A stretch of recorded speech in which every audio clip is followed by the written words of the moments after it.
বাংলাদেশের মানুষের কাছে স্বপ্নের চেয়েও বিশাল কিছু হচ্ছে যুক্তরাষ্ট্র। মানুষ ভাবেন যুক্তরাষ্ট্রে যেতে পারলেই তার কপাল খুলে যাবে, অথচ সেই যুক্তরাষ্ট্রের মানুষই কিনা টাকার অভাবে তাদের গ্যাস বিল, পানির বিল, বিদ্যুতের বিল দিতে পারছে না। এমনকি টাকার অভাবে তারা চিকিৎসাও করাতে পারছে না, খাবার খাচ্ছে কম। না, আমরা বানিয়ে কোনো গল্প শোনাচ্ছি না। দেশটির ফেডারেল রিজার্ভের পরিসংখ্যানে দেখা যাচ্ছে যে উচ্চ মূল্যস্ফীতির কারণে যুক্তরাষ্ট্রের প্রায় 2/3 পূর্ণবয়স্ক মানুষের অবস্থার অবনতি হয়েছে। প্রতি 6 জনে একজন মাসিক পরিষেবা বিল পরিশোধ করতে পারেননি। মার্কিন সংবাদ মাধ্যম CNN তাদের এক প্রতিবেদনে এই তথ্য দিয়েছে। সিএনএনের ওই প্রতিবেদনে বলা হয়, ফেডারেল রিজার্ভ গত 16 May economic wellbeing of US household report for 2023 প্রকাশ করেছে। এতে যুক্তরাষ্ট্রের পূর্ণবয়স্ক মানুষ ও পরিবারের আর্থিক পরিস্থিতি খতিয়ে দেখা হয়েছে। কেন্দ্রীয় ব্যাংকের ওই প্রতিবেদনের বরাতে CNN বলছে যে উচ্চ মূল্যস্ফীতির কারণে 65% পরিবারের আর্থিক পরিস্থিতির অবনতি হয়েছে। এদের মধ্যে 19% বলেছে যে তাদের অবস্থা আগের চেয়ে অনেকটা খারাপ হয়ে গেছে। সামগ্রিকভাবে 17% পূর্ণবয়স্ক মানুষ জানিয়েছেন যে 2023 সালের সেপ্টেম্বর মাসে তাদের পক্ষে সব পরিষেবা মাশুল পরিশোধ করা সম্ভব হয়নি।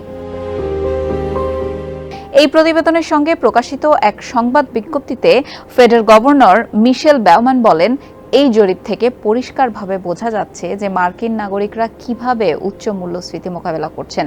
এতে ফেডের নীতি প্রণয়নে সুবিধা হবে। ফেডারেল রিজার্ভের জরিপের বিভিন্ন সূচকের মাধ্যমে যুক্তরাষ্ট্রের অর্থনৈতিক পরিস্থিতির মূল্যায়ন করা হয়, যেমন কর্মসংস্থান, আয়, ব্যাংকিং ও ঋণ, গৃহায়ন, অবসর পরিকল্পনা, ছাত্র ঋণ, শিশু সেবা, এমনকি এখন কিনুন পরে মূল্য পরিশোধ করুনের মতো প্রস্তাব মানুষ কতটা গ্রহণ করে তাও এর মধ্যে চলে আসে। 2022 সালে যুক্তরাষ্ট্রের মূল্যস্ফীতির হার 40 বছরের মধ্যে সর্বোচ্চ 9.1% উঠে যায়। ঠিক সেই সময় এই বাস্তবতা ছিল, অর্থাৎ ব্যয় কুলিয়ে উঠতে না পেরে মানুষ খাওয়া কমিয়ে দেয় এবং এমনকি স্বাস্থ্যসেবা নেওয়াও কমিয়ে দেয়। তবে সেই অবস্থা এখন নেই। গত মাসে দেশটির ভোক্তা মূল্য সূচক 3.4% নেমে আসে। 2023 সালে যুক্তরাষ্ট্রের মানুষের জন্য আয় ভালোই বেড়েছে, একই সঙ্গে মানুষের ব্যয়ও বেড়েছে। মানুষের মাসিক বাজেট সীমাবদ্ধ ছিল। এছাড়া দৈনন্দিন প্রয়োজনীয় ব্যয় করার পর গত বছর অর্ধেকের বেশি পূর্ণবয়স্ক মানুষের হাতে বাড়তি কোনো টাকা থাকতো না। বিশেষ করে নিম্ন আয়ের মানুষের জন্য এই কথা বিশেষভাবে সত্য ছিল। এই শ্রেণীর মানুষের বড় একটি অংশের অভিযোগ ছিল যে তারা যথেষ্ট খেতে পারছেন না বা সব পরিষেবা মাশুল পরিশোধ করা সম্ভব হচ্ছে না। ফলে শরীর খারাপ হলেও অনেকে চিকিৎসকের কাছে যেতে পারছিলেন না। 2022 সালের তুলনায় 2023 সালের সিংহভাগ মার্কিন নাগরিকের আর্থিক পরিস্থিতির বিশেষ পরিবর্তন না হলেও একটি ক্ষেত্রে অবনতি দেখা গেছে। সেটা হলো যেসব পরিবারে 18 বছরের কম বয়সী শিশু কিশোর আছে, সেসব পরিবারে অবস্থার অবনতি হয়েছে। এই শ্রেণীর মানুষের মধ্যে 64% মানুষ বলেছেন তারা ঠিক আছেন।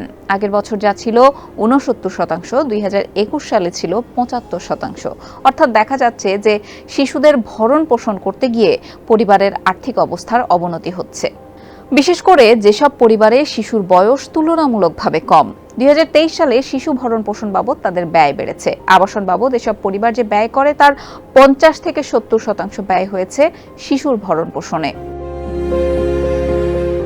তবে আশার কথা হচ্ছে, বছরের প্রথম 3 মাস টানা বৃদ্ধির পর এপ্রিল মাসে কিছুটা কমেছে যুক্তরাষ্ট্রের মূল্যস্ফীতির সূচক।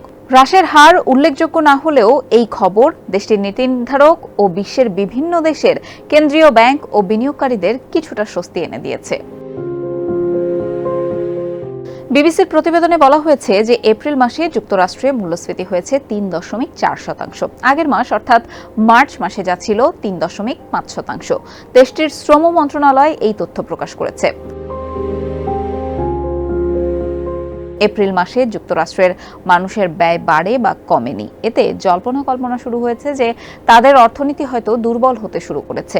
একই সঙ্গে দেশটির বড় খুচরা বিক্রেতারা জানিয়েছেন ক্রেতারা, বিশেষ করে নিম্ন আয়ের মানুষেরা ব্যয় কাটছাট করতে শুরু করেছেন। বিশ্লেষকেরা মনে করছেন যে খুচরা বিক্রি কমে যাওয়ার প্রবণতা নজরে রাখতে হবে। ক্রেতাদের ব্যয় কমে যাওয়া মূল্যস্ফীতি কমিয়ে আনার জন্য ভালো, কিন্তু ব্যয় কমার এই প্রবণতা বেশি ধীর হয়ে গেলে নানান ধরনের অর্থনৈতিক সমস্যা হতে পারে।